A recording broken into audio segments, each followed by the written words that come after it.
வணக்கம். இயற்பியல் ப்ரீவியஸ் இயரில் கேட்கப்பட்ட கொஷின்ஸ் பார்க்கலாம். கீழ்காணும் அறிக்கைகளை கவனிக்க துணிப்புரை, அதாவது கூற்று காரணம் கொடுத்துருக்காங்க. இடைமாற்றீடு செயற்கைக்கோள் தொலைக்காட்சி நிகழ்ச்சிகளை தொடர்ந்து உலகின் ஒரு பகுதியிலிருந்து மற்றொரு பகுதிக்கு பரப்புகிறது. காரணம், அதன் அலை நேரம் புவியின் சுழற்சி நேரத்தை விட குறைவு அப்படின்னு சொல்லியிருக்காங்க. இதில் கரெக்டான ஆன்சர்ஸ் எடுக்கணும். ஆன்சர் டி தான் சரி. ஏ உண்மை, ஆனால் ஆர் தவறானது. இதில் கூற்று சரி, காரணம் தவறு.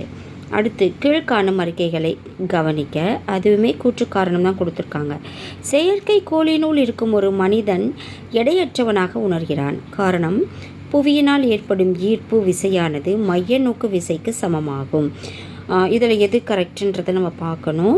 ஆன்சர் ஏ தான் சரி. ஏ உண்மை, ஆனால் ஆர் தவறு. இதிலையுமே கூற்று சரி, காரணம் தவறு. அதாவது செயற்கைக்கோளினுள் இருக்கும் ஒரு மனிதன் எடையற்றவனாக உணர்கிறான்றது கரெக்டான ஆன்சர்.